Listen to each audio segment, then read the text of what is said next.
What up? What up? What up? It's Reckley Podcast, man. This is episode number 189. The count is June, so the count to 200 is going to be in season 9. I don't speak on breaking this podcast down into seasons that often. Just in July when we start and end a new season. But yeah, in 11 episodes, it might even be in 2027. But I'm guesstimating around November, maybe sooner. I'm rambling. My name is Randy Little, Randy Little. It's just me and Rocket this episode. Life obligations got in the way with the rest of the squad. Ain't nobody seriously. I'll do it joking. Ain't nobody seriously hating on nobody for making $1. It is me. It is the Rocket Man. And we speak on there. It was like one headline of worthy movie news we chop it up about, but mainly in a quote-unquote Disclosure Day pregame, we're just discussing the genius and the history and the career of Steven Spielberg. So before I jump in, whether you on YouTube, whether you on a podcasting platform, hit us with a like, hit us with a dislike, hit us with a reaction of some sort. A 1-star, a 3-star, all ratings is feedback. You know what I'm talking about? No matter where in the world you getting your rec league fixation, it's all love. We appreciate you. I'm going to go theatrically over the last 2 weeks. The weekend of May the 29th, Backrooms came out. Backroom, B-A-C-K, is based on a game directed by the 20-year-old dude. Like, huge respect for a dude that young directing A24's biggest theatrical release of all time in 2 weeks. That's crazy. I ain't see the movie, but I've heard things. This current weekend, Masters of the Universe reboot came out. The Scary Movie sequel, reboot, legacy sequel, whatever, came out. Power Ballad with Paul Rudd and Nick Jonas, I believe. This upcoming weekend, as I've already said, Disclosure Day comes out. And the weekend of the projected next episode, we got Toy Story 5. I am excited for Disclosure Day and Toy Story 5. So, on physical media, on May the 26th, we got Robin Hood, Prince of Thieves from Arrow. The original Faces of Death on 4K. Sentimental Value, Criterion. A Parenthood 4K, Steve Martin, Ron Howard. Lenny. Kino Lorber put The Snowman on 4K. What I have heard is Michael Fassbender's worst movie. This past Tuesday, June the 2nd. Y'all want some dead air? You want me to just talk crazy? I see Steelbooks. I see One Battle After Another. I see Hoppers. I see The Flintstones. I see 10 Cloverfield Lane. Escape from LA. The Creep Tapes Season 2. I don't know what Protector is. Mila Jovovich. Looks like a Wizard of Oz 4K reissue. This upcoming Tuesday, the 9th of June, The Burbs 4K from Shout Factory. Scream 4 on 4K for the very first time. Notting Hill on 4K. Shout Factory putting out Bowfinger. It looks like that Arrow Teenage Mutant Ninja Turtle 4K box set is already getting a reissue. I see a Narc reissue. Let me see. And then we take it to June the 16th. Scream 7. the scheduling for Scream 4 and Scream 7 to come on 4K. I know it was it intentional? Was it just like Lionsgate talking about fuck you Paramount, we're gonna cut into your sales, or what? Super Mario Galaxy is already coming out on physical. Eraser with Arnold Schwarzenegger is getting a 4K. I think that's, man, I don't know what label that is putting out The Arrival with Charlie Sheen. It is Lionsgate Limited. But is it Vinegar Syndrome? Somebody jump in the comments and correct me. A Night of the Seven Kingdoms Season 1 is coming out. Ready or Not 2 is coming out. To Kill a Mockingbird is getting a 4K. Dark Winds Season 4. You, Me, and Tuscany. 1 week, Wizard of Oz 4K is getting a reissue. The next week, Wizard of Oz Blu-ray is getting a reissue. I will be back. It will be me and Rocket talking Steven Spielberg, and then I will come and I will rudely spit something for y'all. It's Rec League.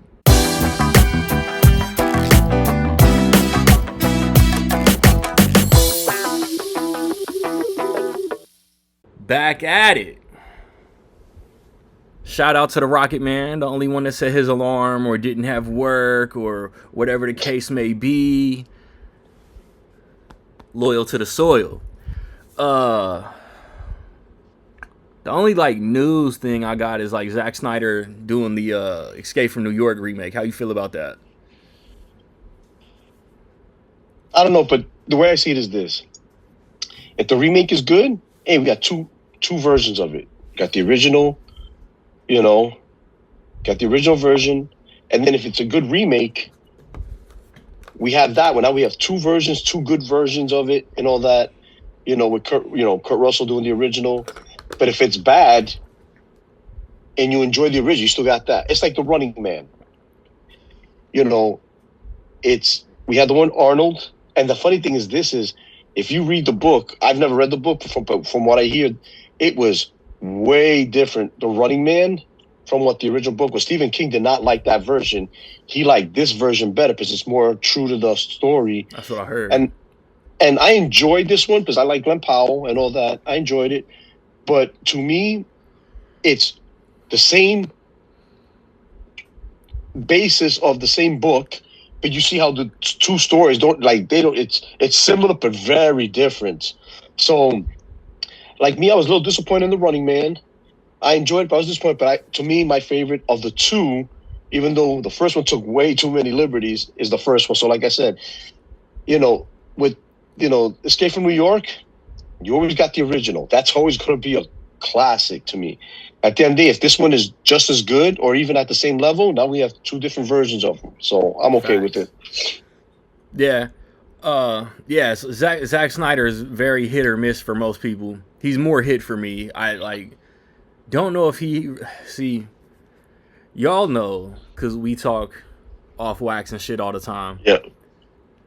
That first Rebel Moon, was whatever. Didn't love it, didn't hate it. But I did this whole ass Zack Snyder binge before Part 2 came out, and I never even watched Part 2. So it's like, I love Dawn of the Dead. I love Watchmen. I think 300 is good, a bit overrated. I think Sucker Punch, on the flip side, is a bit underrated. Maybe he did the Owl movie for his kids. That's like his way out of left field. Like, you never think Zack Snyder. And that's actually pretty good. The Owls of Gugul, that was a good one. Is solid. I love his DC movies, all three of them. Same. I love all three of his DC movies. And then with Army of the Dead, solid zombie, chaotic, erratic nonsense. It's a solid watch. Mm-hmm. And even the prequel with What's His Face is solid. Yep. Rebel Moon, it's like, when Zack Snyder is adapting pre-existing material, he's more than likely going to knock it out of the park. Escape from New York. When he's trying to do his own thing, he usually kind of falls flat on his face. And my biggest hang-up is going to be who gets cast as Snake. And that's my thing, is it's out of everything he's done, I was okay with Sucker Punch, but I liked how he worked it. Yeah. Like with, Sucker Punch, when there's music and she's dancing, how it evolves to what it actually is happening and all that. How like I love how they adapted that. I've liked everything pretty much he's done except Rebel Moon, and I was hyped for it because it was like he's a huge Star Wars fan, and he wanted this was like his Star Wars version of a space opera and all that, and it just yeah.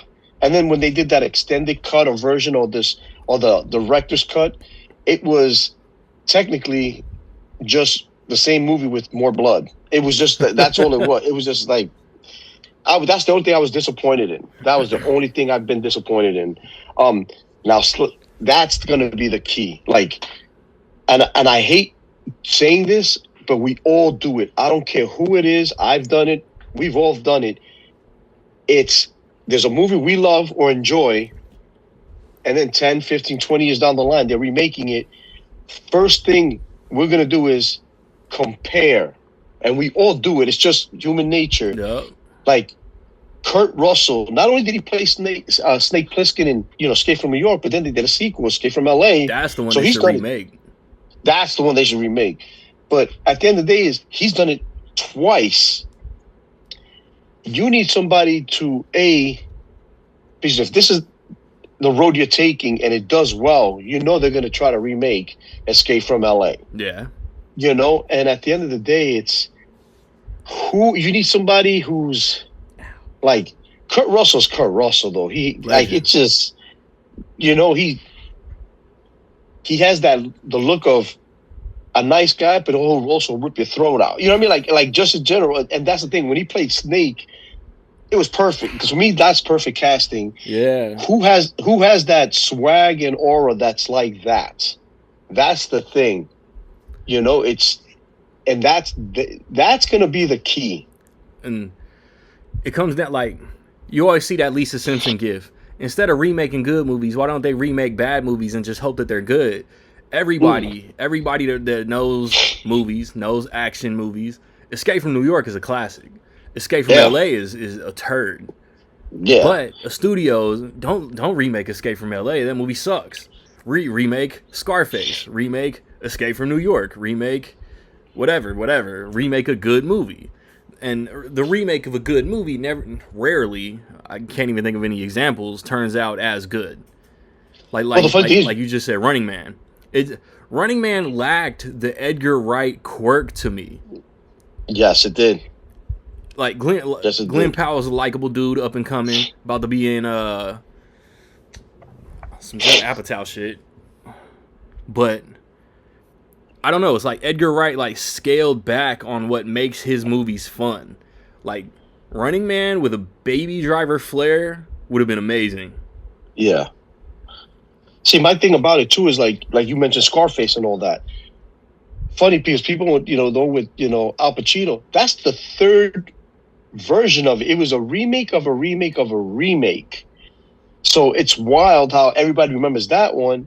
But it started in the 30s, the first one, and then there's another one, and then that's the third version of it. And it's crazy because when it comes to remakes, like you said, but that's the beauty of movies, is a movie you and I may deem as our favorite movie of all time could be somebody else's. That movie sucks. That's their worst movie of all time. That's the difference about out there, we said, Escape of LA, we both agree is not the best movie out there. But there are people that, to them, that is their all-time favorite movie. And that's the crazy part about I want to meet one of y'all. It's how people interpret things. Also, movies is about memories and emotion. Like, say, for example, there could be a movie that you could be going through a hard time or something just tragic happened. Then you see this movie, and that movie reminds you of that moment, good or bad, and you have that connection, and you have a fond, sentiment to that movie, so you hold it at a higher level than what it should be. You know what I mean? That's what I'm saying is movies are about emotion and how you interpret them, and also how they hit you at that moment and in time, and who knows what's happening in that person's life at that moment and time. You know what I mean? Facts. There could be a bad movie, but if you're with a group of friends, and you're having a good time and all that, you're gonna be like, you know what, that was fun. It's a fun movie. You're gonna hold that movie in a higher regard than what it should. So it's like that's the great thing about movies. Some of y'all out there saying Scary Movie is fire. No, bro. Uh, It's. So you said you ain't see Scary Movie. What you think about Masters of the Universe? Okay, watched it last night. I gave it between a 6 and a 6.5. Here's the thing. That's fair. My nephew gave it like a 7. My wife Shelby, she gave it a 4 because she remember watching the cartoon and watching She-Ra after. You know what I mean? Like that's what she remembers. But at the end of the day, yeah, it's. Yep, through the credits and all that. Yep, saw the post-credit scene and all. The funny thing about it is this: from what I remember growing up and watching the show, yeah, Adam was kind of ditzy, but it's like the best way to compare him is like Clark Kent. Clark Kent is Superman. He's, he is, Kal-El, but he's Superman. He plays Clark Kent that way because he doesn't want to be secret identity. That's his identity. In the cartoon, Adam played that, but he wasn't dumb. He played it in a way of like, if Tila didn't show up, he was getting fitted for a straitjacket. That's what I'm saying. Here's the thing. I feel like they played him as Adam, as ditzy and dumb. Okay, fine. But then it also carried over into He-Man. Like, he was just a guy now with muscles and power to fight, and was still dumb. Like the cartoon wasn't that way. Like to me, that's how I interpreted it. And I'm like, that's not how it went. I feel like they tried to remold the character for a younger generation who wanted to like be sensitive and in tune with his feelings and try to talk out conflict before getting physical. Because that's how these 20-somethings are today. And that's what but Scary Movie and Masters of the Universe, I feel like didn't know which audience they wanted to appeal to. The 40, 50 somethings who grew up on the shit, or trying to get new audiences into it. And you kind of alienate a little bit of both by not sticking to one. Mm-hmm. And I agree. And I love that there is a Easter egg that I don't know many people know out there. So when Adam goes to get the sword and he goes to the store and he's trying to get the sword off the character, the statue. Oh, when he was twerking in the phone? Yeah, that was funny. Yep, Turok. Here's a little history on that. Turok was supposed to be the name of the show. Really? It was based off the character of Conan the Barbarian. That tracks. That said, Marvel owns Conan, the rights in the comic books and all that. There was going to be a legal dispute, if they would have went through Mattel with Turok, because they're basing it off a Marvel character. So instead, they just changed the idea, changed the look, and came out with He-Man. So it was great to see that the Turok in the background and character to pay homage of what it was supposedly supposed to be called, that cartoon. That's pretty cool. So that's the cool part. I was like, that's dope. The fight scenes, the action, fantastic. Fantastic. I love, for people who haven't seen the spoilers, we're going to talk a little bit of spoilers here and there, cameos, but Dolph Lundgren. Yeah. Loving that. And then, Good Journey. Like, if you've seen the original Master Universe, that's what they would tell each other. And also, I don't know if you caught it, there is a character, an evil character who was in Masters of the Universe, of the original one, that is in this as well. So it's the guy with the puffy hair in Masters of the Universe. Remember, he only fought 2 guys all constantly in the original. And it's the one where, in this one, they kept on doing close-up scenes and shots of him so people could get a look at him. He's just the older version, which was kind of cool as well. Oh, I ain't catch that. Yeah, which is kind of cool. So, Randy, when you get a chance, go go back to the villains he fought in Dolph Lundgren did in his version of Master Universe, and then in this one, that was kind of cool. The action scenes were fantastic. The casting was great. I love Idris Elba. I love his character as Man-at-Arms. But also, at the end of the day, though, I think the movie was a little bit too long. Yeah. Like, some points dragged out. And I'm like, okay, I get it. You could tell they were trying to make this, like you were saying, to get young kids to come to the movies and get involved, but also have the nostalgia factor for, like, the older people who grew up watching it and all that. At the end of the day, I liked it. Like I said, I gave it a 6, 6.5, depending, but there were some times where I caught myself like, man, this is taking forever. Like, and when is this over? You know what I mean? Like, not over, but like, are we getting to the end and all that? And it's just, like, there's a scene, there's a big action piece scene. He's fighting. He sees his dad. He's fighting and all that. And something happens, and he's talking to his dad. And I'm like, I lean over to my nephew, and I'm like, man, Skeletor wouldn't give, like, in the cartoon, he would have just jacked. There's no talking.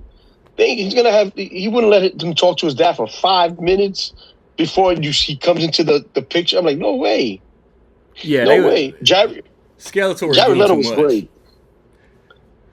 They was trying to make him too funny. And that's the thing. There were funny moments, like watching the cartoon now and looking back at it. As an adult, you're like, okay, that was clever, that was funny, like here and there.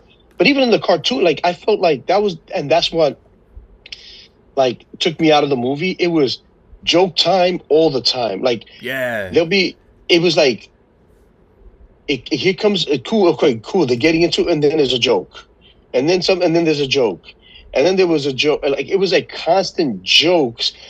The best, I'll tell you this right now, the funniest, I think, to me, scene was when Skeletor was trying. He has the sword. And he goes, Power Grayskull, I have the power. And he goes, and it's not working. It felt like when Homelander lost his powers.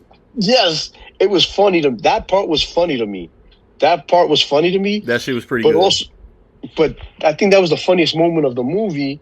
But take that away, it felt like the jokes didn't hit.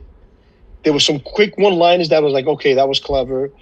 But at the end of the day, I love Travis Snyder as the director. I think he did a nice job. I think the casting was great. Everybody knew what movie they were in. Seemed like they were having a good time. But I just think it was too many jokes, and I just think it was a little bit too long.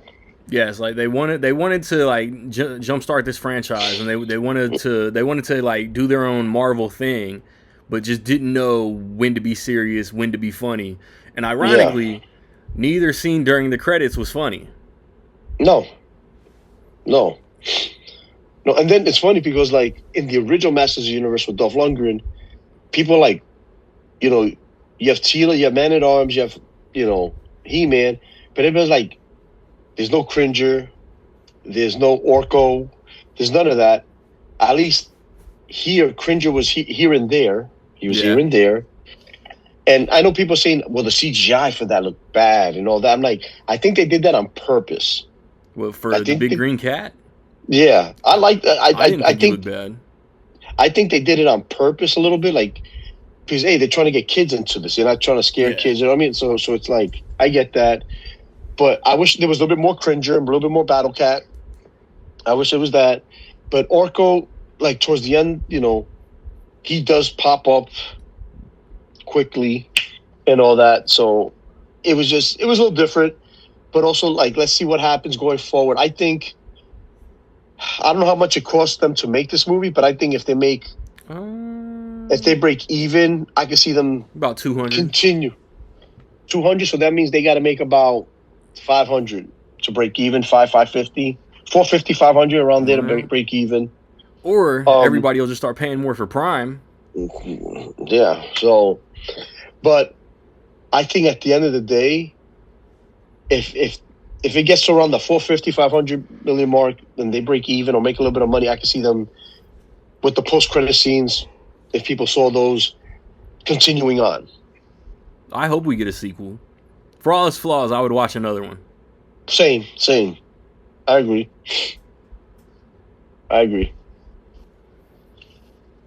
What'd you think of it? I pretty much the same. Action was good, story was good, too much humor, too much misplaced humor.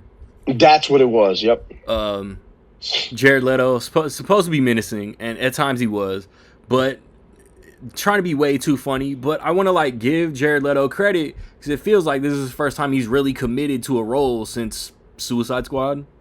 And I'll tell you this right now. I think he did a great job. Like you said, to me, Skeletor, has that, like, in the cartoon. Like I said, cartoon is different. You're adapting. I get all that. But here, I love how he could be menacing. But that was like you said on that. He could be menacing. He was getting menacing, and then it was a joke. Yeah. I was like, oh, that's that. And like I said, the one funny scene was that one scene. I'm like, okay, that was pretty good. It was just funny. But a lot of my theater was, I wasn't say packed, but it was like about a third packed. And it was not many laughs. With all the jokes, it was like you barely heard anybody laughing. Yeah. About as funny as the new Scary Movie. Yeah. My nephew put it best. It was like you had Thor Ragnarok, and then they came out with Thor Love and Thunder. He says it was like Love and Thunder way too much. That's exactly like me and Merritt was talking about the shit when I got home yesterday, and that's exactly what we said. It wanted to be Ragnarok, but it felt like Love and Thunder. That's what my nephew said. He goes, "This reminds me of Love and Thunder." I go, "What do you mean?" He goes, "How Ragnarok was so good, and then he just got it's instead of being naturally funny, it was like I know I'm funny." I'm trying to be overly funny, and that's what my nephew said. It was more like Thunder and Love, where Ragnarok. Now it has a title. You have the 3 Thor movies, but when it came to Thunder and Love, it was jokes all the time when it didn't need to be no jokes, and that's what happened here. Facts. Perfect comparison. So, let me see. Damn, I got a cat in here.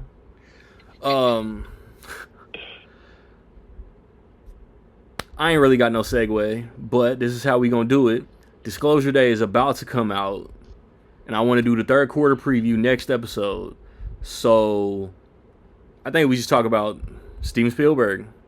I'm good with that. I got my list up. Do you have a top 5 that you... Oh, yeah. And I was thinking about this shit the other day, like... My top 3 directors are Tarantino, Nolan, Scorsese, and I'm just thinking, like, man, like, do I take Steven Spielberg for granted? But spit your shit while I let her out. To me, I think Spielberg he's my favorite director of all time. The guy has done it in every genre possible. He's done, historical movies. He's done war movies. He's done sci-fi. He's done, fantasy. He's done every genre you can think of. I mean, great example. What director puts out 2 movies in a year? One makes, I think, over $1 billion, and the other one wins Best Picture. One for the box office, one for the awards. He's done that shit twice, at least. Okay? And when I'm talking about Jurassic Park and Schindler's List, 2 totally opposite things, 2 totally opposite genres. And those movies, like to me, like I tell people, I have Schindler's List in the collection behind me. Will I ever watch it again? Probably not. Not because it is not it's a masterpiece. Like, truly it is. It's a tough watch.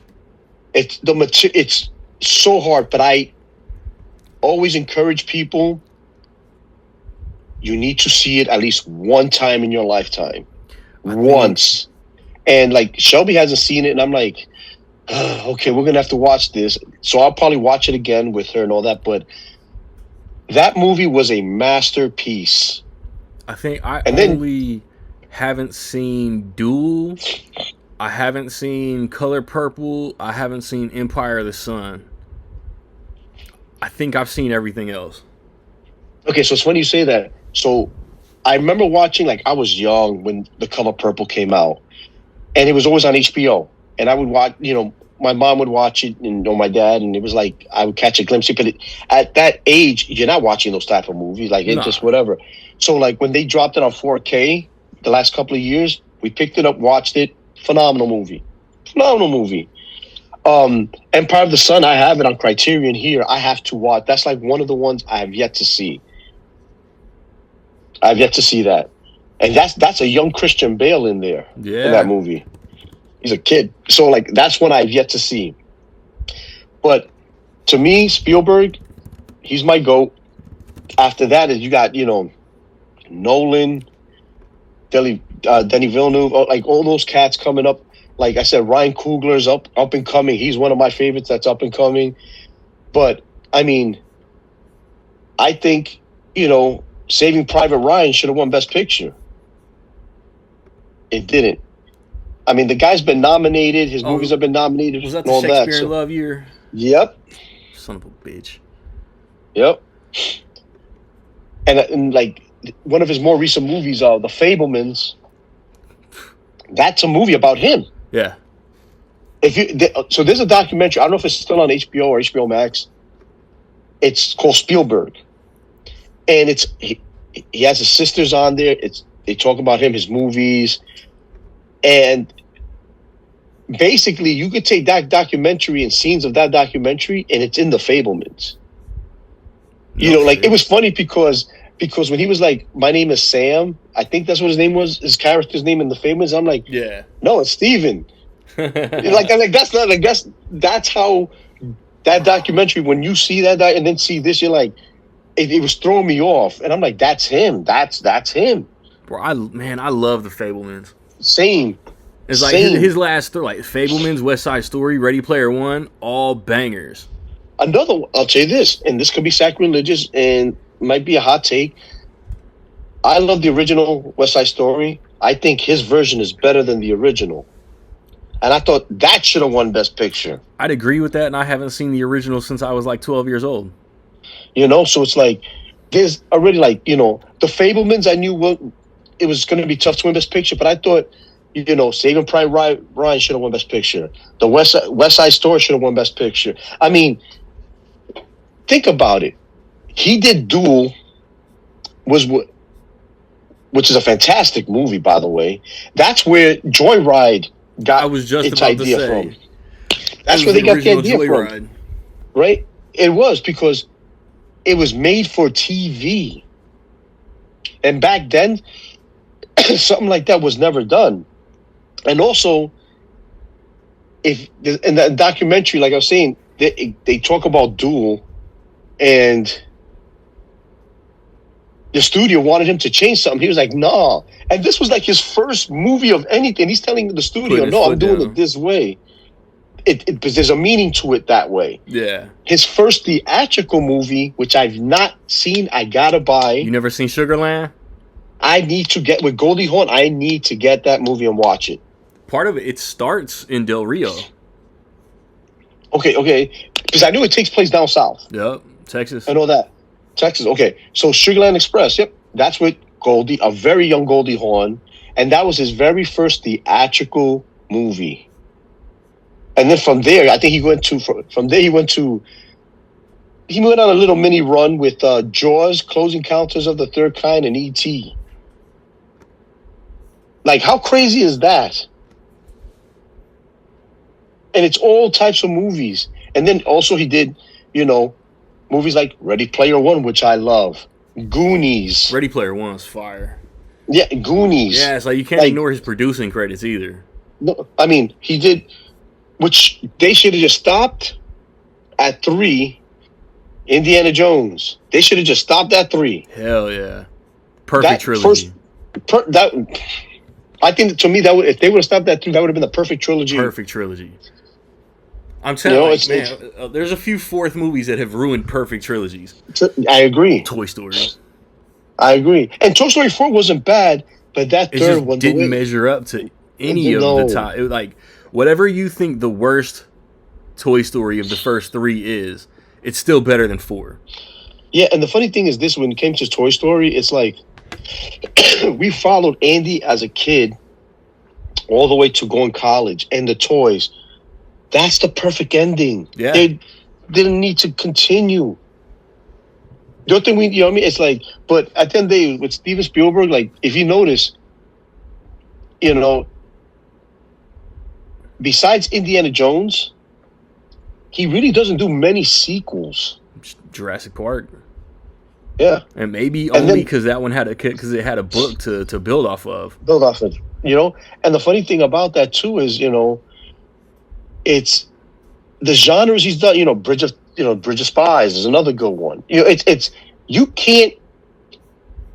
Probably one of his worst movies, I think, was like 1941, and that was with like. I think that is his worst movie. John Belushi and all that, and then there's another movie called Always, which I've never seen, but it's like it's Always in a story like solid. Yeah, but that's what I'm saying. Not many people know about it, and it's still a solid flick from what I hear. It's a solid movie. It was also he's doubled up a lot. Like Always came out the same year as Last Crusade. The way he did Jurassic Park, he did Schindler, he did Lost World, he did Amistad. But honestly, Lost World came out like Memorial Day weekend '97. Amistad was like Christmas '97. Saving Private Ryan was July of '98. Like he had like an 18-month window where he was fucking cooking. And that's the thing. It's to me, he is the GOAT because, like, let's take Nolan for example. That's why I think Nolan is number 2. He's done his sci-fi movie Interstellar, which was fantastic to me. He's done his historical piece Oppenheimer, which was Best Picture. Yeah, got his Oscar. You know, and Best Director, which Spielberg also has done. You know, so he's done the comic book kind of fantasy-ish type. You know what I mean? Like with the Dark Knight trilogy, he's done that. You know, so Nolan is like I said, can he supplant Spielberg? Only time will tell. Only time will tell. But see, Spielberg is just like it's just. That's what I'm saying. Spielberg might have to be my number 4 because, like you said, he's hit every genre. He's got his franchise with Indiana Jones. Like, yeah, look, I want to throw my top. He kicked off a franchise with Jurassic Park. Jurassic Park's my favorite Spielberg movie ever. Raiders, Catch Me If You Can, his most underrated movie, hands down. Last Crusade, Saving Private Ryan. That's my top 5. See, to me, it depends on the day of the week. But to me, my favorite movie of his is Jaws. Classic. Think about it. You don't see the shark much. No. Now everybody heard the stories about the production. That's on why that, I call Alien Jaws in space. Because Ridley took the exact same build-up, the tension, the suspense, the tease, the dread of he's there but you don't know where. And think about it. Spielberg was kind of the first one to truly do that. How many people saw that technique and ran with it? You know? And imagine, everybody knows the story and the history of that production. The shark wasn't working and all that. I mean, but from now to the end of time, when you hear that theme, also John Williams, when you hear that theme, even if you've never seen the movie, you know about the movie. And every time you heard that, you knew the shark was around, even though there was no shark there. You knew he was around. Yeah. Like the best scene to me in that is when the 2 old guys, early in the morning, they're on the dock fishing. Okay? And then the dock gets ripped apart and he's yelling at his friends, swim, swim. And just the tension of the music, and it builds up and it starts speeding up, and it's like, there is no shark there. Yeah, you see a fin, but the tension alone. And you're like, even now, I know what the outcome is. And even when I watch that, I'm like, come on, hurry up. You know what I mean? It's just, it's, and then for that, like, to me, it's Jaws. Then it's Close Encounters of the Third Kind. Close Encounters is really good. And I think that's one of his, like, a movie that nobody really talks about, I'm about to watch it tomorrow. right? And I got to upgrade that one to like 4K. Like, I need to upgrade it, but at the end of the day, is that I'm really fond like of where that one takes place. it's yeah, it's funny, but like you got to me, it's Jaws, Close Encounters of the Third Kind. I mean, you got Raiders of the Lost Ark. If you want to like really pinpoint, like, to me, I love Raiders. And that's only because the studio wouldn't let him direct a Bond movie. We got Indiana Jones. Yep. And the funny thing with that also is George Lucas wanted Steven Spielberg, which I would love to see to this day, him direct a Star Wars movie. Oh yeah. And they said no because he wasn't part of the Directors Guild. Sound like some hate. Lucas wasn't, and Spielberg was. So then he was like, all right, I'm just going to bring this to my friend over here, Spielberg, to do Indiana Jones. You know what I mean? And that's how that started. And to me, like, I'm not like, and Indiana Jones to me is, I think Temple of Doom is the weakest. I think The Last Crusade is, to me, of those first is three. the best. Yeah, is the best one.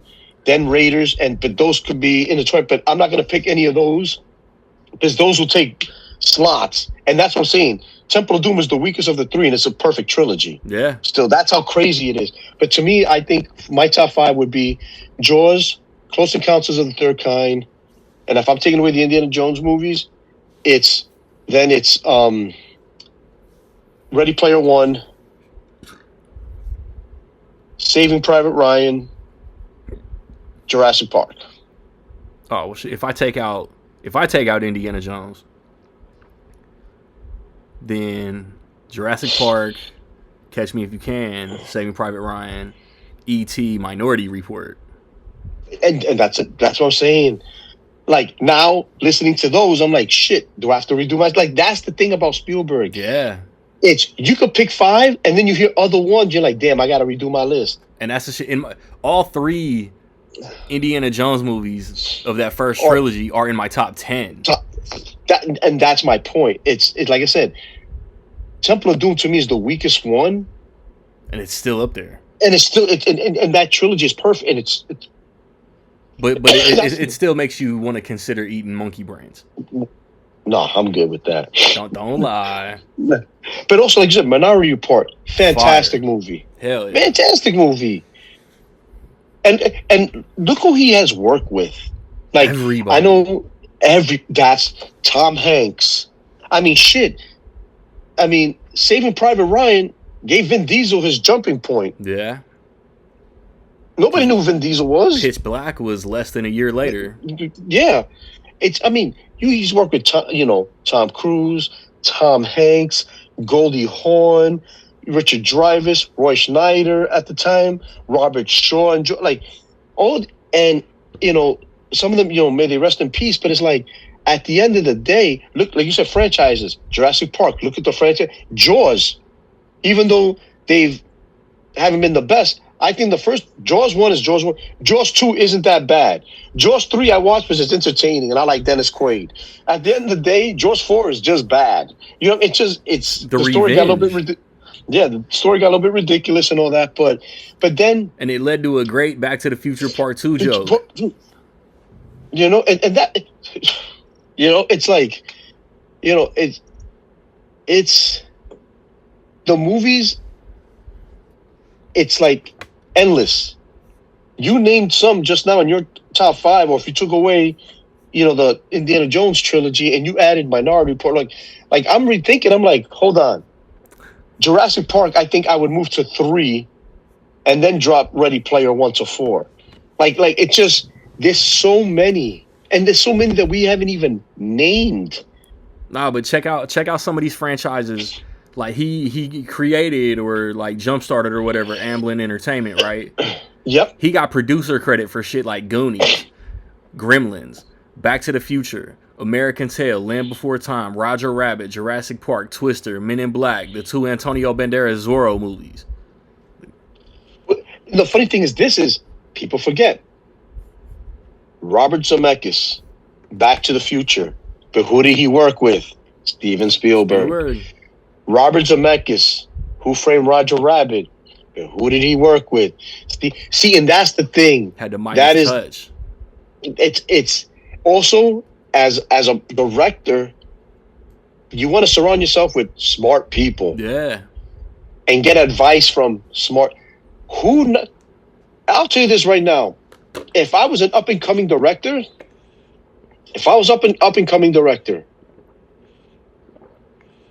there are 4 guys on my list I would try to reach out to right now. Right now at this moment, since they're still with us. 1, Spielberg. 2, Nolan. 3, Denis Villeneuve. And 4, Ryan Coogler. Yeah. Those would be just to get advice and different perspective and points of views, just to see how they do things. And it's like, right now, like I said, Spielberg, hopefully he's with us forever. But, his time is going to come where he's going to retire. Same thing with Christopher Nolan. Now he's going to hopefully take that mantle. And then you got Denis Villeneuve, and then you got Ryan Coogler, another guy, up and coming. That guy, sky's the limit. Sky's the limit for Ryan Coogler. But when it comes to Spielberg, I mean, like I said, there could be 5 different people. Like, if we had the full panel today, yeah, we might have some overlap, but I guarantee you everybody's top 5 is different. Hell yeah. Everybody's top 5 is different. Hell yeah. We might have some overlapping movies here and there, but everybody's top 5 is different. And, like, to me, Jaws is number 1, but I can see Jaws being on Eric as number 5. Or, you know what I mean? Or, like, your favorite one could be somebody as number... Like, it's just all over the place. He's that good. And that's, like... And he's also done... Look, if you think sci-fi movies, okay, he's done E.T. E.T. That's what I'm saying. I told one of my guys, like, just texting the other day. He asked if I thought Disclosure Day was gonna be good. It's like, bro, like, Spielberg has directed like 5 Alien movies, and 4 of them motherfuckers hit. It's gonna be good. It's and the reason why I bring up E.T. E.T. is a extraterrestrial. It's a an alien movie, It's in but the also title. It's a kids movie as well. Like it's for adults, but it's for kids as well. And then, and that was later, because think about it. His first movie was about aliens or sci-fi. Close Encounters, and that was raw. Yeah. That was creepy, a little scary at the time and all that. And then to do that, now here's another one, but he's more kid-friendly. And also how Reese's Pieces became a thing. Yeah, no shit. You know what I mean? It's like it's like that's how diverse his movies are. Like 2 alien movies, how far and different are they? War of the Worlds. It's just crazy. And another thing with the theme in Close Encounters, you play that little theme, that little part towards the end, people right away they associate. Exactly. Like he's done so many. I don't know if another director has had the impact that he has. No, that's the thing is, it's like you do have directors like George Lucas, and you could take James Cameron, and they've had the impact of the technology aspect. Yeah. Like George Lucas did Star Wars. That's something that at that time and era, space movies they were viewed as that stupid. Like that ain't gonna make no money. And that started out the sci-fi genre. Like that started that. So you got to give, his flowers, George Lucas his flowers and all, but also he pushed the limits of technology, like what ILM has done and all his other stuff. Yeah. And then James Cameron is doing the same thing. So those 2 guys, the impact they have is on the technology part and the special effects part and all that. But what Spielberg has done, I mean, you could do probably a college class just on his stuff in film and how it's affected film and what genres he's done and how all those genres has taken stuff from him and how that's changed certain genres here and like it's wild. It's wild. And think about it too.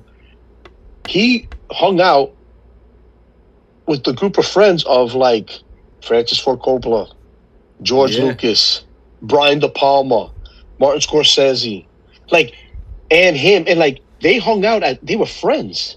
They were all like close knit type friends, and it's wild because, like I said, I recommend people, if you haven't seen it, watch that documentary on HBO. It's called Spielberg. I think it's still on there. Like if there was a physical version of it, I would buy that documentary. Even though I've seen it, I'll see it. Like I've seen that documentary about 4 or 5 times. It's fantastic. And at the end of the day is, imagine, those are world-class directors. Think about that. World-class directors. And they were all... And out of... I mean, best way I could explain it is like... They all had their own style. Like, they were never in direct competition. This you know. And if you think about it, it's like in the NBA. These guys are pros. They're the best of what they were. But now you're the best of the best of the best. That's how crazy Spielberg is. Yeah. And Disclosure Day, it's crazy too because now with this, you know, the UAPs and the UFO stuff that's being more talked about, from, I don't know if it's true, but from what I heard, he asked permission to the government to see, and if it was possible to see certain things, if certain things were true, if certain things weren't true and all that.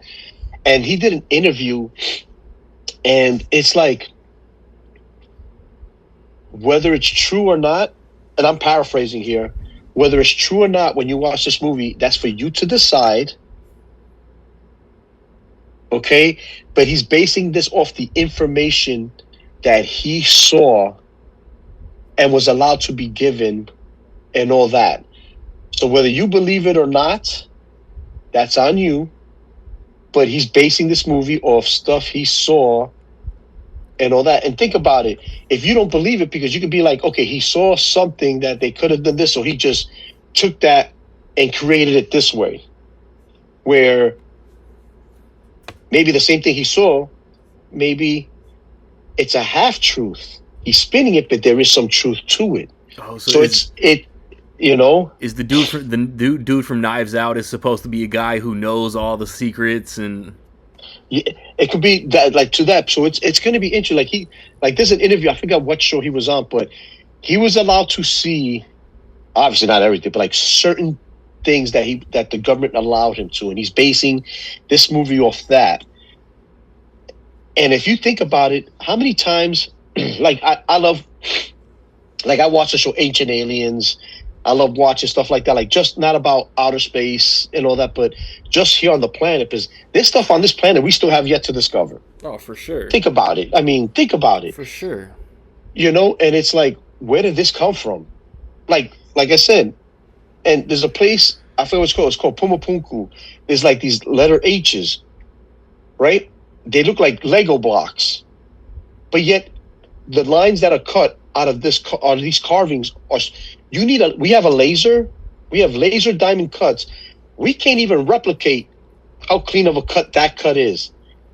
If we can't even do with the technology we have as clean of a cut, like you can't even fit a white sheet of paper that's super thin in that thing. That's how perfect that cut is. But yet when we cut it, you can still fit them. How is that possible? Like, where did this come from? And remember, there were no wheels, no like tool. Like, that's where things get interesting. And at the end of the day, it's with him, you know, you're about these abductions, people getting abducted. And think about it, though.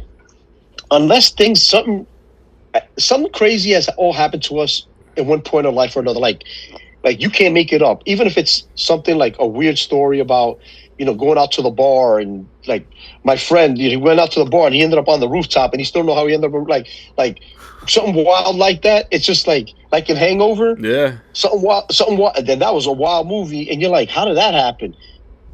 But unless you were there or it happened to you, you wouldn't believe. Like if someone said, "Yeah, right, yeah, that happened, yeah, right," you know, people saying they've been abducted. And the funny thing about it is, we look at those people like, yeah, right, you're crazy. Who knows what? Like, we don't know. Like, that's the thing. And some of this has a little bit of that. I mean, think about Fire in the Sky.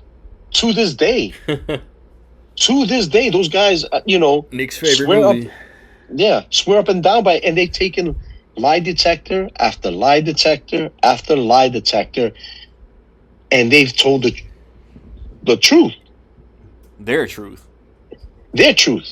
I mean, like, but also you can't tell nobody what they believe didn't happen if they believe it. Yeah. And the thing about it is, when you take a lie detector test, it's very hard to beat because it goes by the rhythms of your body, your pulses, if your heart rate goes quick, if it doesn't. And to take lie detector after lie detector like that, and to this day, they've passed. You can't tell me every lie detector they take that machine is defaulted or faulty or what. You can't tell me that. So I'm saying, like, in their mind, like, they went up. And also, the person who got abducted, they're the ones that are suffering with that. Mm-hmm. So I'm like, it's just, hey, Yeah. It's just my thing with Disclosure Day. I'm excited. I want to see what it's about. I'm really excited for this shit. Yeah, I mean, it's Spielberg. It's just, and that's the thing is, it's to a point where it's not even about the movie. It's Spielberg. Yeah. It's like new Christopher Nolan movie. I don't give a shit. It could be about a shit on a stick. I'm seeing Christopher Nolan. Like, I'm watching shit. I'm watching it. Yeah, same. Like, when you say new Spielberg movie, I'm there. That's all I need to know. I'm there. But hopefully, maybe, I haven't checked yet, but this should be the first Spielberg movie that comes to my theater since Ready Player One. My theater got The Post. Ready Player One did not get West Side Story or The Fabelmans. That's crazy. That's crazy. Every theater should get new Spielberg. Yeah, and that's the thing is, like, you would think out of anything, big time directors like Nolan, Spielberg, like those type of movies should be shown everywhere. My theater got Killers of the Flower Moon. That's a good one. But I'm saying, like, it was an Apple distributed, you know what I'm saying? Yeah. Like, I know it's Scorsese, but it's like, I don't think The Irishman got any kind of theatrical rollout. No, it was just straight on Netflix. Killers of the Flower Moon did, and it came to my theater, but they decided to not get those last two Spielberg movies. Which is crazy. So let me ask you this. Okay, what is the closest theater to you besides the one you go to? Like, how far away is it? There's another Cinemark in a town a little around about an hour away, but it's Cinemark, so they get the exact same things. Oh, so it's not like... So any other different chain is 3 hours away in each direction. Oh, shit. Yeah. Because I was going to say, too bad, like, if yours doesn't get it, maybe because it's more closer up to the cities or whatever, it's like, no. Okay, they'll get it there. Damn. I mean, they will, but I'm just not making that drive every weekend. Yeah. When will you know if your theater got it? Wednesday at the latest. Oh, man, that's rough. Yeah. That's rough. Like, if I'm lucky, I'll get a Monday update. Normally Tuesday, but at the latest Wednesday. Okay.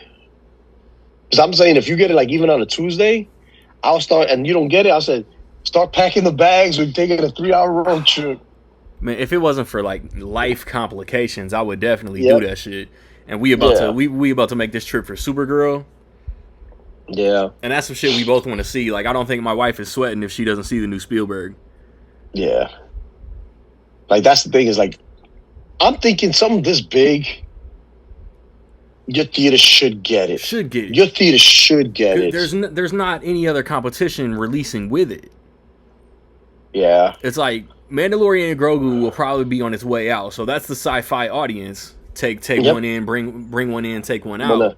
And that's already been out. Like, by the time this drops next week, it'll be out a month. Yeah. You know what I mean? So it's like, and then Scary Movie will stick around, Masters of the Universe will stick around, Backrooms will stick around, but I mean, I don't see why they wouldn't get this one.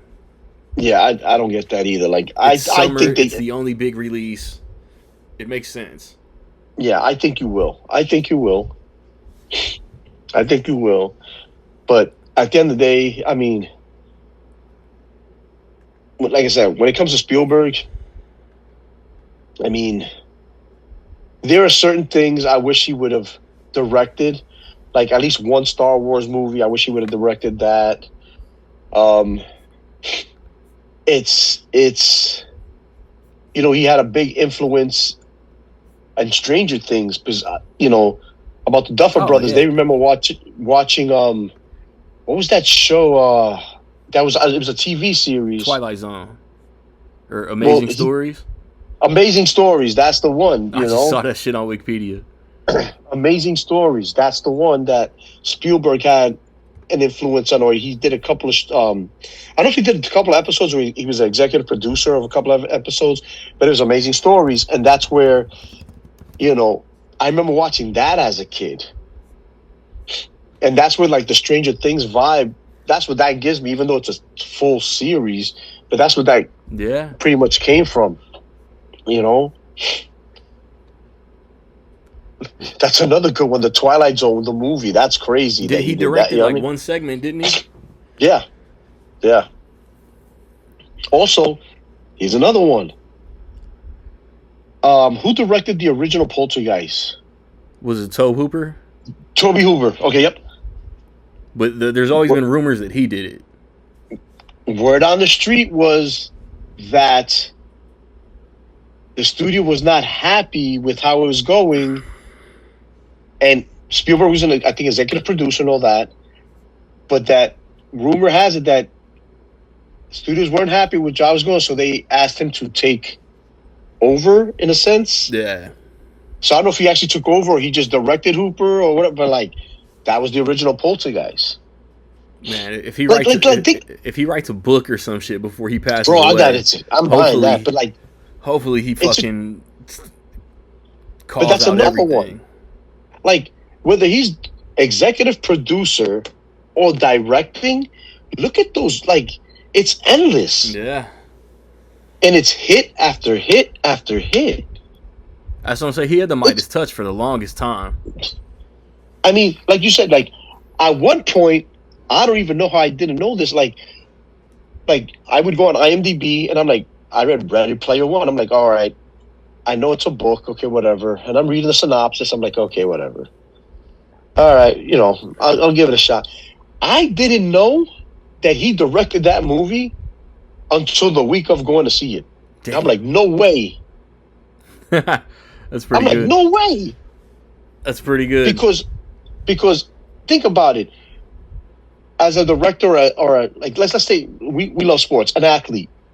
There's a moment in time where an athlete is at one point once was aggressive, and then they learn how to adapt and change to the times as the game changes, and you go from being one way now you're a different way. Like, you would think that's a movie that at one point in time Spielberg would be like, yeah, but not right now. I'm late in my career. I'm not. Bro, that movie's fantastic. I'm telling you, like, before Disclosure Day, I'm watching Close Encounters, I'm watching E.T., I'm watching War of the Worlds, Alien movies. They correlate. Another one. And then I'm watching Ready Player One just because it's a fucking banger. It has nothing to do with aliens. It's just that good. And another one, Ready Player One. I mean, World of Worlds. And that's a remake from the yeah. And the funny thing is, who did he work with there? Tom Cruise. Again. Minority Report, War of the Worlds. And you got a young. So here's the thing. You got two young actors there. One of them was in a TV show that we were just talking prior to us going on Wax. So, the young Colin Farrell was in Minority Report. Yeah. Do you know who else was in that? Alpha. Yes, she was one of the twins in the pool. Yeah. Yep. Samantha Morton. Morton, yep. Samantha Morton, yep. I know her name. She's not alpha and everything. No, but that's the thing is, she was super young there. Like, you know what I mean? Like, Yeah. And that's what I'm saying. It's, you got like, he's worked with everybody. Yeah. Everybody. Trying to tell you. So, man, just like, I don't know what it is. It's like he's got so many movies I love, and it's like he's just got so many good movies that I don't know why I just never really like considered where I should rank him. And maybe it's some recency bias. 'Cause I'm not gonna lie, like Adventures of Tintin is fine, BFG is fine, Munich is fine, Lincoln is fine. It's like his 2010s, I think, was just a stretch of like not great, and maybe that's what it is. But like I said earlier, like his recent shit. That's why like I'm hype as hell for Disclosure Day, because West Side Story, Ready Player One, Fablemans all knocked it out of the park. And also, like, think about it. Lincoln was nominated for Best Picture. It was, and I think also, Daniel like, Day-Lewis won, didn't he? Won Best Actor. Like, and that's the thing. It's like, it's, you know, like anybody, you know, it's, you start off doing, you know, commercials or TV work or whatever as a director, but like, it's just like, I'm looking at his filmography right now. If you think about it, you know, he did, you know, Duel, which was made for TV. Okay. But he's worked on shows like Columbo, you know, Name of the Gun. He did a movie, a 26 short movie called Amblin, what he named his company after. There you go. You know, but then he has, you know, the Sugarland Express. Look at this. This is a crazy run. He does Duel.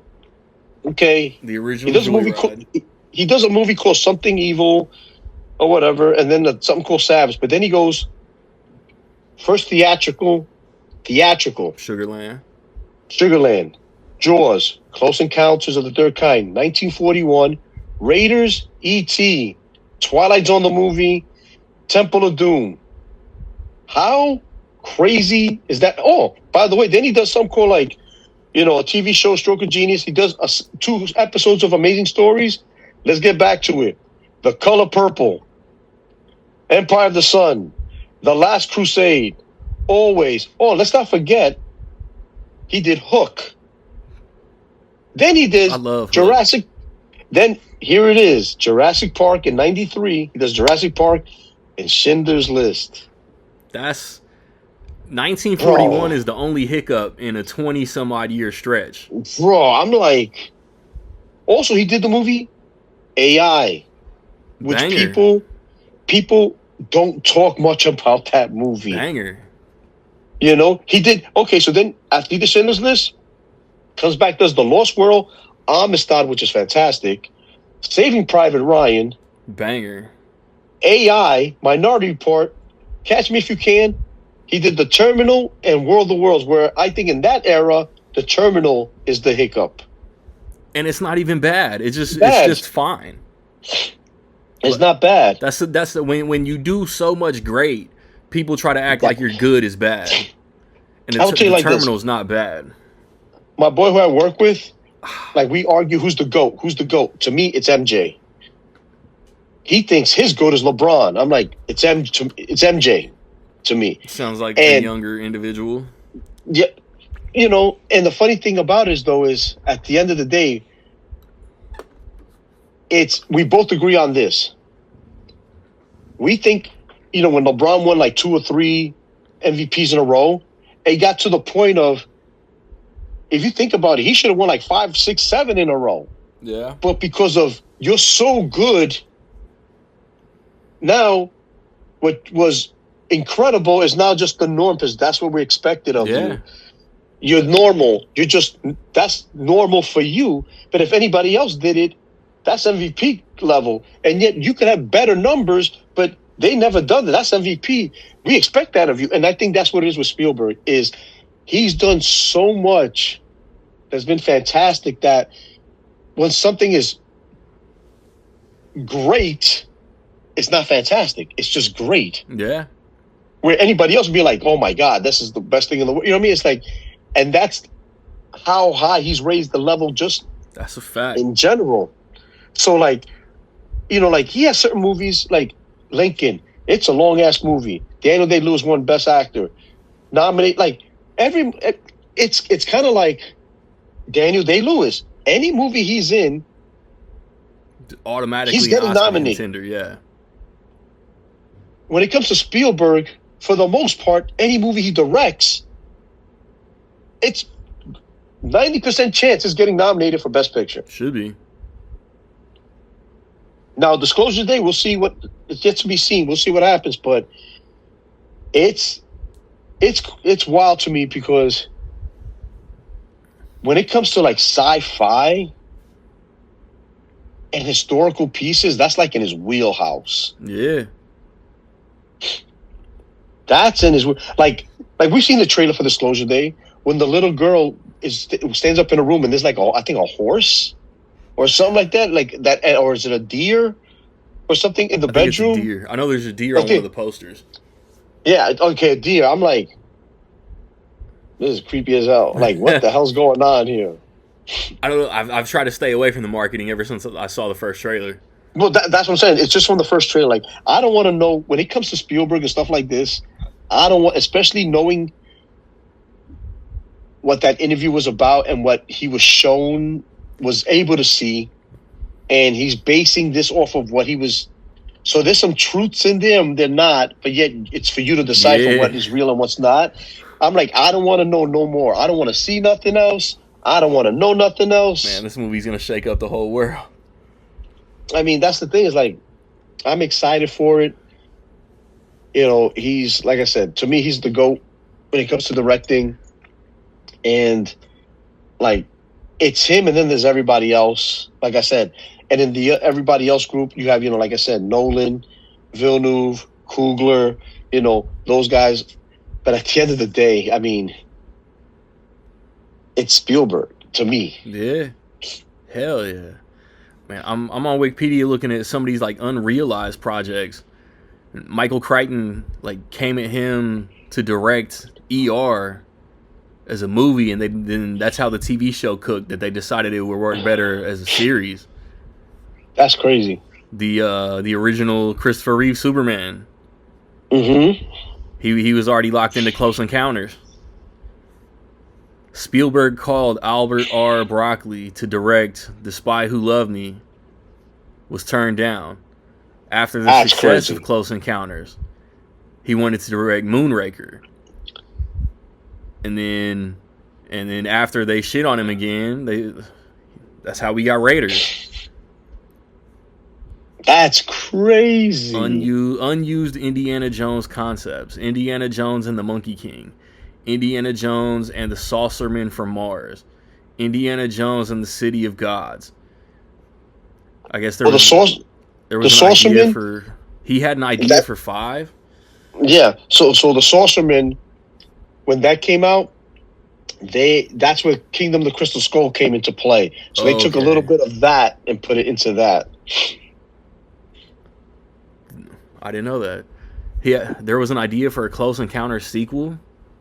Oh, man, that would have been great. In late 1977, after the successful reception of Close Encounters, Spielberg expressed interest in filming a sequel or a prequel. However, he later refused the idea because he felt that the Army's knowledge ensuing a cover-up is so subterranean that it would take creative screen story, perhaps someone else making the picture, and they just passed. Night Skies, Growing Up, Magic? That's not the Magic that Sam Raimi's about to redo, is it? I don't know, because the only Magic movie I don't know if it's like Magic the card game they're doing, or is it Magic the one with Anthony Perkins with that he was a ventriloquist? Yeah, it looks like The Doll, directed by Richard Attenborough. Yep, that's Magic. That's just in the 70s. Yeah, that thing was creepy as fuck. After he finished Raiders of the Lost Ark, Spielberg almost planned to direct the comedy Three Amigos with Steve Martin, Bill Murray, and Robin Williams. Bro, that would have been a fucking classic, an instant classic. E.T. 2, Nocturnal Fears. They passed on it because he didn't want to fuck up the original. I get that. So certain movies, He almost you directed just Big and Rain Man. okay. So Big was one I was thinking of, and I'm like, did he do Big? But there was talk of him doing Big. Penny So I don't Marshall know if did he. Big. Yeah, okay.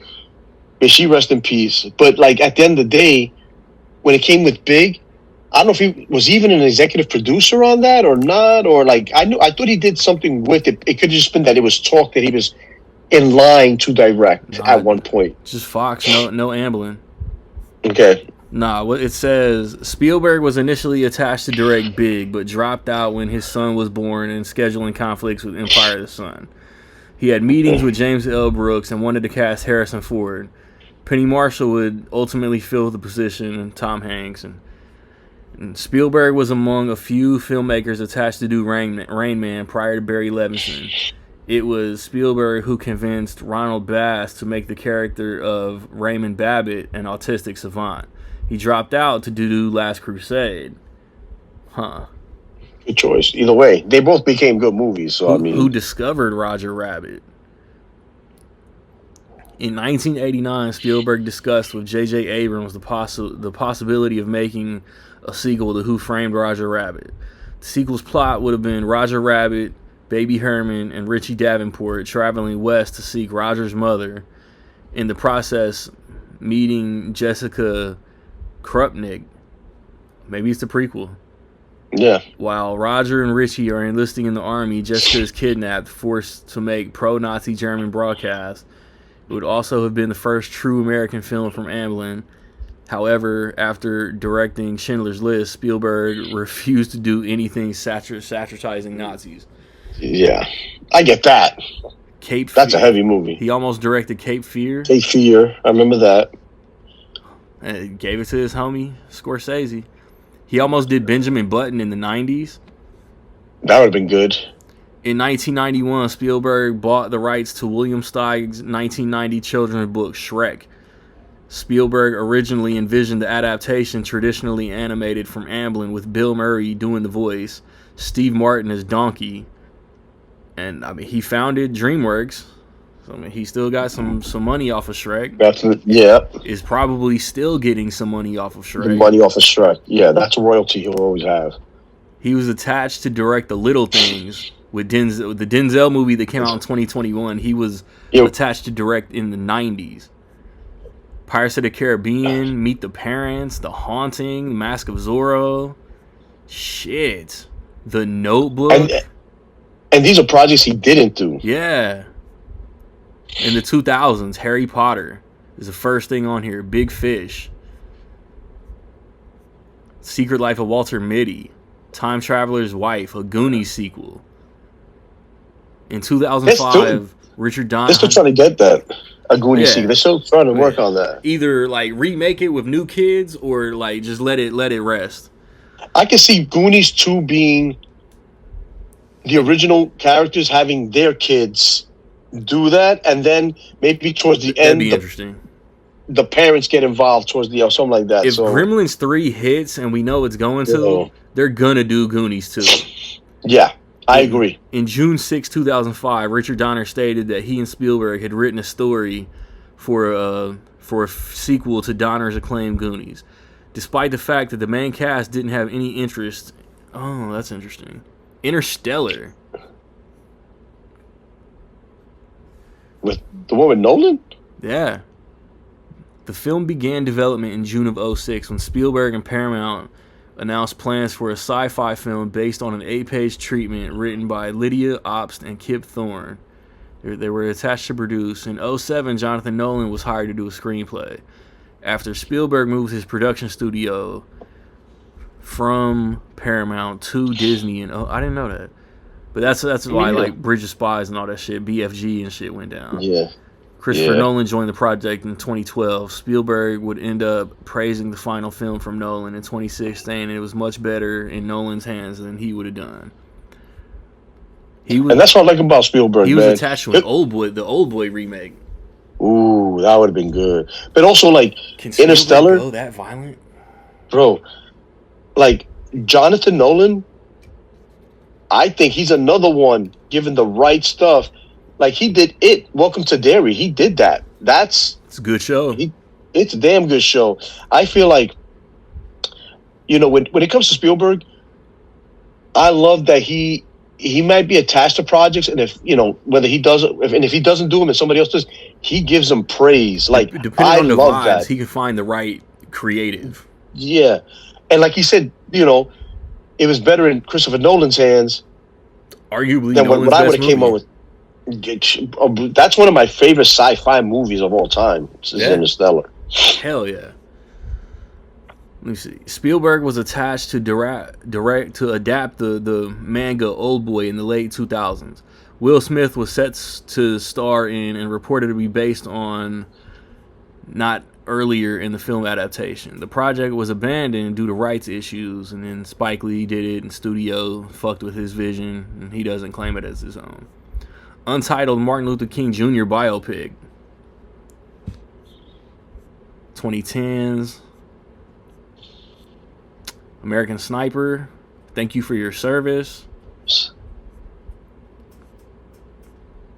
Maestro. And I wonder how many of those that just say that he wasn't like, because at the end of the day, how many of those did he actually get at least an executive producer credit? Because if there's Return any of the idea, Jedi. anything that's, you give even a slight idea, you get credit for. You know what I mean? Like Yeah. that's crazy. He's been, like I said though, that I don't think he has a. If you look at all these other directors' filmography, there's nobody has a filmography like his, whether it's producing, directing, writing, or even projects that he was, projects he was attached to that just fell through because there was either conflict of schedule or the project took too long, so he did a different movie, and what I mean. And the funny thing is, I guarantee, he probably told the studios, "Hey, I'm not going to do this, but I'll help you find somebody." Yeah. And look, attached to Rain Man, Best Picture winner, big, phenomenal movie. Like all these movies you're saying that he was attached to, it wasn't like they sucked. Nah. Excuse me. So I'm like, in the 90s, not the late 90s, in the 90s, George Lucas met with Spielberg, Zemeckis, and Ron Howard at different times to possibly direct Episode 1. Howard revealed on a 2015 Happy, Sad, Confused podcast episode that they each turned down the offer because they wanted Lucas to do it. Producer only. Congo. I got that over here. I got to watch it.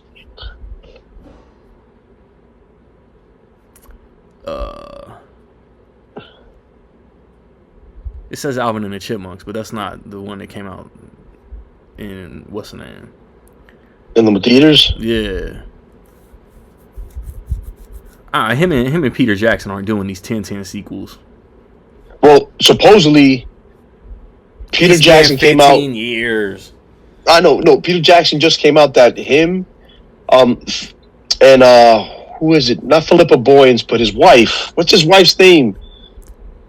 They do the Lord of the Ring, right? They do like it's Philippa Boyens, and I can't even think of her name. But they're starting to write a treatment for the second Adventures of Tintin. Oh, no shit? Yeah, they just started writing a treatment for it. He got producer credit for Super 8. The Color Purple Bro, Super 8 is fantastic. For Hamnet. Another one. I love Super 8. It's that Goonies fucking 80s. That's what that reminds me of. Exactly. He got like Money Pit producer, Back to the Future producer. Like I said, Gremlins, Tiny Toon Adventures. Fran Walsh is starting the treatment on that. What was it? I remember either John Goodman or somebody, I forget where I heard it, that Spielberg convinced John Goodman to play Fred Flintstone. That's funny because it just came out on 4K on Steelbook. Yeah, Steelbook. Yeah. That's funny. Let me see. Casting. Is it in here anywhere? Goodman said it was not a role I was looking forward to doing, but the experience was fun. It doesn't really say that. Spielberg announced, I found my Fred Flintstone. Oh, maybe when they, see, if I expand the fucking article, like some words are cut off and I expand it, it's going to cut into the shot. Yeah, like when they were doing Always, I think Spielberg talked to John Goodman about doing Flintstones, and he didn't want to, but I think he talked him into it. Yeah. Balto, Twister, Men in Black, Deep Impact, Zorro, Transformers. Like everybody's heard the story where Megan Fox was talking shit about Michael Bay, and then Spielberg stepped in and got her out of Transformers 3. He gets bread off of every single new Jurassic movie. It's he's set for life. He don't even have to do anything. Great cameo in Austin Powers Goldmember. He doesn't have to do anything. Great cameo in Paul. Yeah, Paul. That's a good one. He's got an uncredited role in Scarface. He co-directed one scene of Scarface. I don't know what scene was. Assisted in post-production of The Never-Ending Story. Creative consultant for Gladiator. Second unit director for Revenge of the Sith. Co-directed one scene of The Wolf of Wall Street. Like, man, bro, these co-directing scenes, it must have been like he just showed up on set just to say hi, like, hey, come on, do this. All right, I'll do it. You know what I mean? Like, that's, hell yeah. Yeah, Steven Spielberg, man, legend. Like, yeah, it's when the day comes, and whenever that is, that's gonna be a rough day. It's gonna be a rough day. Directed episode 1, like you said. Directed episode 1 of Columbo. Yeah, the very first episode. Does. And it's just like Amblin being attached to some shit gets him credit for whatever TV shows come out. Mm-hmm. And Amblin, I remember for a while they did a ton of TV shows. Band of Brothers. He is very, like I said, when it comes to historical pieces or historical moments or movies and sci-fi, like he could do everything, but just historical stuff and like sci-fi. Like, think about Raiders. Think about Raiders of the Lost Ark or any Indiana Jones. It's history. There's some truth to that history that they're just twisting. Yeah. Think about that. Bro, fucking Apple's doing this new Cape Fear show with Amy Adams and Javier Bardem. Him and Scorsese are both getting producer credit off of that. Yeah. And my thing is this. Remember, Scorsese did Cape Fear itself, the movie. Okay? Yeah. Remember, Spielberg was attached to do it. So now let's do a TV show. Do this. Like, same thing. This is what's bugging me, though, is you got Cape Fear. That was a movie. They're doing a TV series. Okay. They're doing the same thing with Denzel's Man of Fire. I heard it's good. But it's also like, can we get more creative? You know what I mean? It's like, now we're taking TV movies and stretching them out to shows. It's like... Yeah. But no, I mean, it feels like Spielberg, to me, not that he has his hand in everything, but when you're that good, you don't have to, because people come to you. Yeah, exactly. That's the thing. People come to you. Like I said, Nolan to me is number 2 right now. He's number 2, and I know he's a young guy. He's been doing this for a while, but not as long as Spielberg.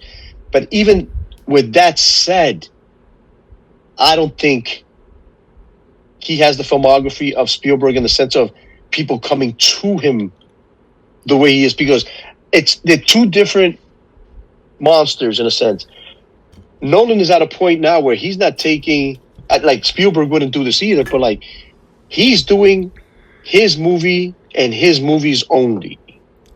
I think one thing I was gonna say earlier is, since Interstellar, not that he's on a downturn, but Dunkirk, Tenet, and maybe even to an extent Oppenheimer, I don't feel like were as good as like peak Nolan to me. But Dark Knight is my favorite movie of all time.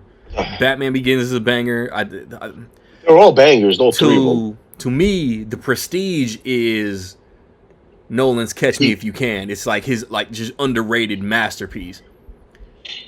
But I also, what I was initially gonna say, Nolan doesn't churn out material as fast as Spielberg. No, he does not. Like Oppenheimer was 3 years ago already. Going on that, and yeah. We're getting the Odyssey in a little over a month, and then Nolan's next movie could be 28, 29, 30. You know what I mean? It's like he needs that artistic spark. Yeah, and the funny thing is, this is with Nolan. Like I said, after Interstellar, like Dunkirk, it was okay. It was okay. Yeah. Tenet was intriguing. I liked it. It was intriguing.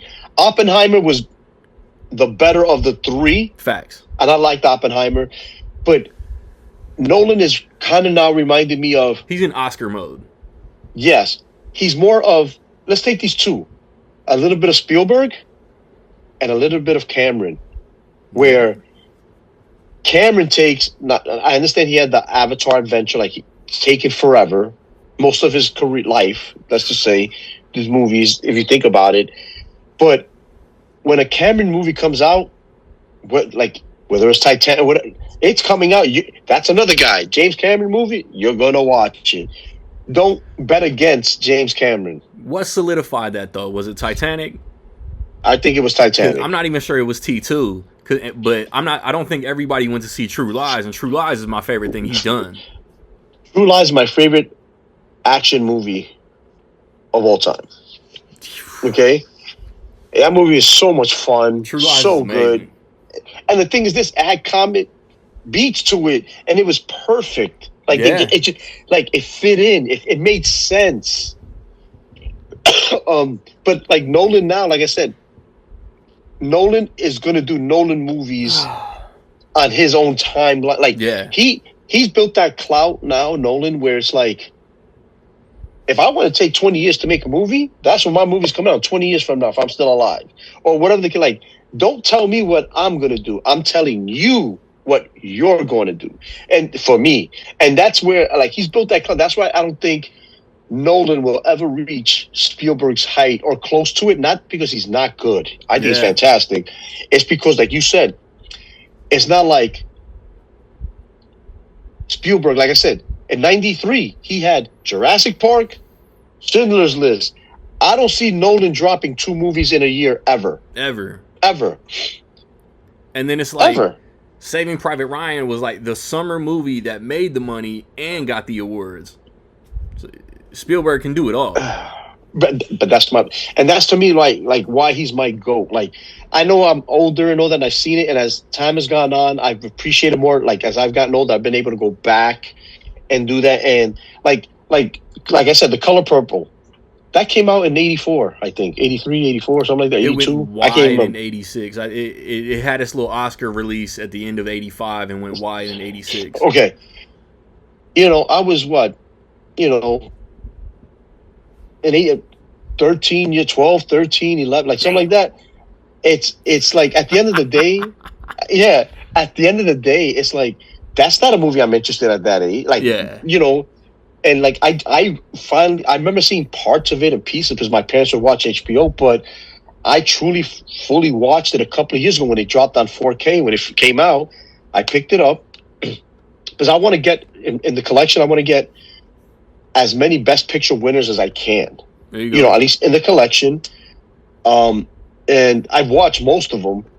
That's why, like, when Coda just got dropped on, like, for here in the States, I'm like, thank God, because they dropped it overseas, but not here.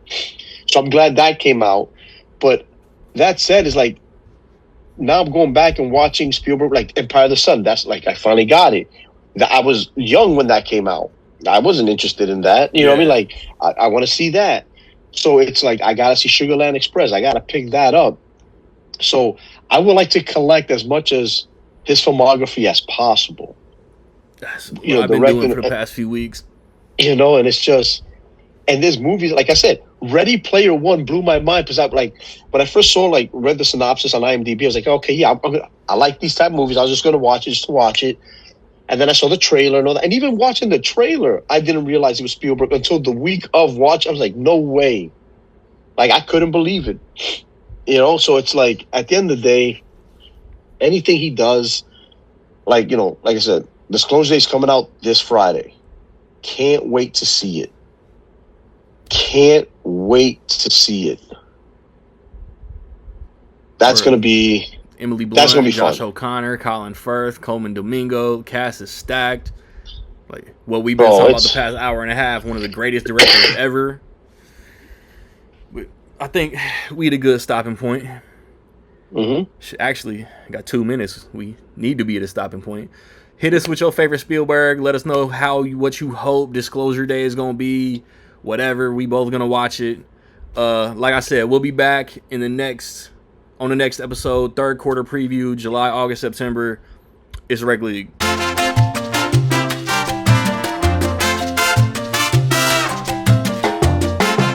Yo, carrying the lyrics for you lames, flaring up the back pain. Doing it big, and y'all don't even measure to my last name. Buckle down and get it done, no time for hesitation. Killing shit is unavoidable, it's y'all final destination. Freddy versus Jason, about to get my cut, ain't no way I'm waiting. I'm impatient. Cartoony ass rappers make me not want to watch no animation. Too much focus on y'all mentions. Can't get dirty, delegating to the henchmen. I stay ready, suited like Barney Stinson. Listen, y'all not fucking with my writtens. Too much saliva when y'all spitting. Ben Riley, cat chasing. Y'all can settle for the silver, man. Whoever say they sick, my flow iller, man. All the sensitivity and the menstruation. If you appreciate lyrics, then I'm something like a sensation. I know that they been waiting. Bitches love trains, that's why they code name is Penn Station. And chill till the next episode.